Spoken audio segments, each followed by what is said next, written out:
Selamat mendengarkan novel Dewa Perang Kunlun Nathan Clark. Bab 2049. Apa aku akan takut pada orang mati? Semua pihak di Neslandia mendidih. Ternyata kekuatan misterius beraksi di saat-saat terakhir.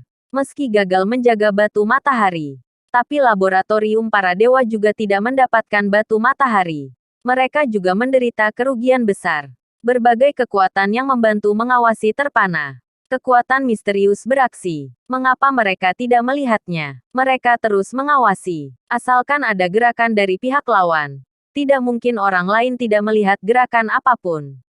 Mereka tidak akan menduga bahwa hanya Nathan Clark seorang yang beraksi. Ini bukan aksi banyak orang. Mereka pasti tidak bisa menangkapnya. Laboratorium para dewa mengira sudah mengendalikan semua situasi. Tidak disangka kekuatan misterius yang mengendalikan semuanya. Aku mengerti. Laboratorium para dewa menggembar-gemborkan untuk memancing kekuatan misterius keluar. Tapi kekuatan misterius juga mencari laboratorium para dewa. Kamu mencariku. Aku juga mencarimu. Saat kamu menatap jurang, jurang sedang ikut menatapmu. Laboratorium para dewa benar-benar terkena pukulan berat. Richard langsung jatuh sakit. Li Seyang dan yang lain mengalami trauma dengan tingkat yang berbeda-beda. Secara langsung terpukul berat, kehilangan muka, penambangan di Neslandia juga terhenti. Sekalipun ditambang, pada akhirnya tidak dapat diangkut kembali. Jika diangkut kembali akan mengungkap lokasi mereka. Kerugiannya bahkan lebih besar. Nathan Clark menakuti laboratorium para dewa dengan kekuatannya sendiri. Tidak berani untuk kembali menambang batu matahari di Neslandia. Bahkan tidak berani menambang kembali di beberapa markas di seluruh dunia. Khawatir Nathan Clark akan datang. Gelombang Nathan Clark tidak hanya menghantam laboratorium para dewa, tetapi juga membuat mereka takut. Laboratorium para dewa sangat kuat, memiliki teknologi paling canggih dan bahkan mungkin kekuatan paling kuat di planet ini. Tapi untuk apa? Mereka tetap ditindas dan dipukuli olehnya. Mereka bahkan tidak menemukan keberadaannya. Memiliki kekuatan penuh pun tidak dapat digunakan.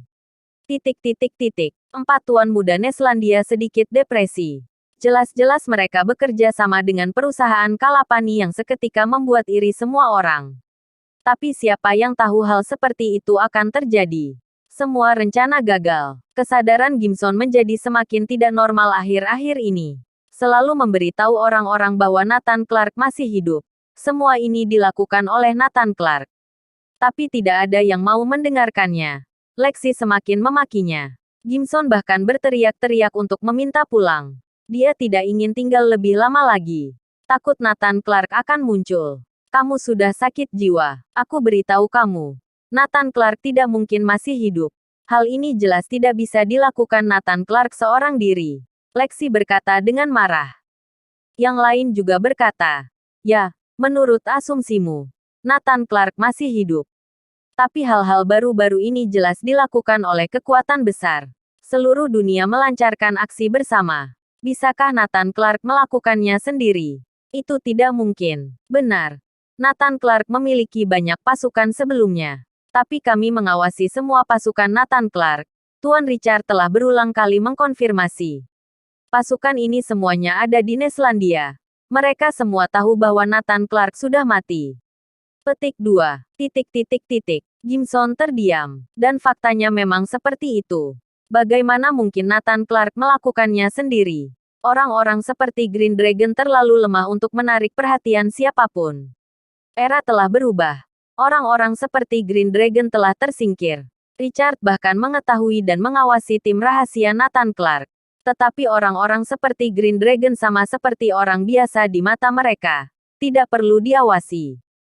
Tapi aku merasa Nathan Clark masih hidup. Dan dia ada di sekeliling kita. Gimson mempercayai perasaannya. Pengecut. Memalukan. Memalukan ayahmu. Aku tidak percaya Nathan Clark masih hidup. Jika dia berani ayo datang ke sini. Lexi menggeram. Gimson bahkan semakin ketakutan. Jangan. Nathan Clark mungkin benar-benar akan mendatangi kita. Ayo datang. Apa aku akan takut pada orang mati? Bab 2050. Kirana Andersen mulai membalas dendam. Aku ingin pulang. Aku ingin pulang sekarang. Ketika Lexi mengatakan ini, Gimson menjadi semakin ketakutan. Ia ingin segera pulang. Sampah. Benar-benar sampah. Kenapa saudaraku memiliki putra sepertimu? Lexi hampir mengamuk. Dia menyampaikan berita itu kepada ayah Gimson, yang memimpin perusahaan Kalapani. Mereka marah pada Gimson atas kata-kata dan tindakannya. Apalagi ayah Gimson merasa Gimson telah mempermalukannya secara langsung. Dengan situasi seperti ini, Gimson mempengaruhi publik dengan rumor palsu, bersikeras bahwa Nathan Clark masih hidup. Mengacaukan mental orang. Jangan sampai membiarkan Gimson pulang. Biarkan dia tetap di Neslandia. Aku tidak akan pulang. Aku ingin tahu apa Nathan Clark akan datang mencari kita. Lexi tertawa dingin. Selanjutnya laboratorium para Dewa Hening. Lexi dan yang lain juga menunggu. Beberapa hari berlalu tanpa insiden. Lexi menemukan Gimson yang hampir frustrasi dan mencibir. Di mana Nathan Clark? Aku sudah menunggu beberapa hari. Kenapa dia belum juga muncul? Apa dia masih datang ke mimpimu setiap hari? Gimson menatapnya dengan wajah pucat. Jangan sembarang bicara. Dia akan muncul. Aku punya firasat yang kuat. Dulu, adik laki-laki Tuan Richard, Jefferson, sudah seperti itu. Nathan Clark masih tetap mengawasinya. Hahaha. Ketika Lexi dan yang lain mendengarnya, mereka tidak bisa menahan tawa. Lucu sekali. Apa orang mati bisa muncul kembali? Kamu terlalu banyak menonton film atau membaca novel. Mengapa kamu tidak mengatakan bahwa Nathan Clark adalah dewa mitologi Neslandia? Muncul. Ayo. Tunjukkan padaku. Lexi tertawa. Benar. Bukankah Nathan Clark masih hidup? Ayo. Datang bunuh kami. Kami memang berbuat onar di tanah Neslandia. Jika bisa datang dan bunuh kami. Yang lain juga berteriak. Kali ini, Gimson yang sedang menghadap Lexi dan yang lain tiba-tiba menatap mereka dan berteriak seperti orang gila. Seperti melihat hantu. Tubuhnya gemetar. Dia menunjuk ke belakang. Wajahnya ketakutan. Dia menangis. Tidak bisa mengeluarkan suara. Bela belakang-belakang. Gimson ingin berbicara. Tetapi tenggorokannya seperti tersangkut. Dia tidak bisa mengeluarkan suara sama sekali. Dia berkeringat deras. Seolah-olah baru saja diguyur hujan. Gimson seperti orang gila yang ketakutan. Seluruh tubuhnya merasa aneh. Hahaha. Awalnya Lexi dan yang lain terus tertawa. Lambat laun mereka menyadari ada yang tidak beres. Sepertinya Gimson melihat sesuatu. Apa yang ada di belakang mereka?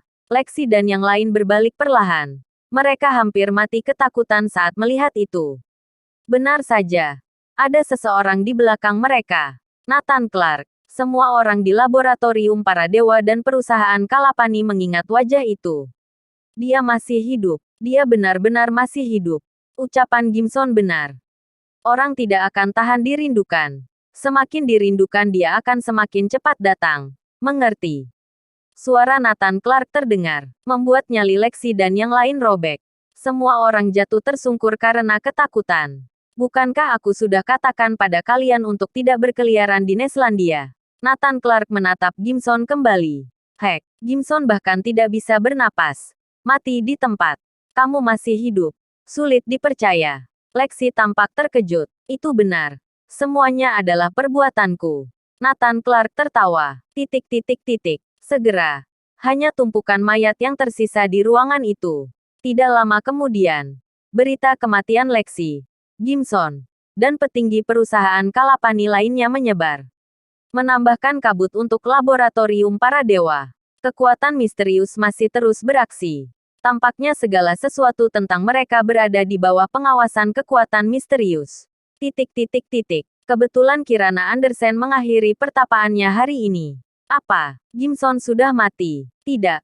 Aku tidak akan membiarkan orang lain membalaskan dendamku. Aku ingin membalaskan dendam dengan tanganku sendiri. Kirana Andersen melihat ke kejauhan. Dia menyelesaikan latihannya. Merasa bahwa kekuatannya sudah cukup. Saatnya membalaskan dendam Nathan Clark. Bersambung.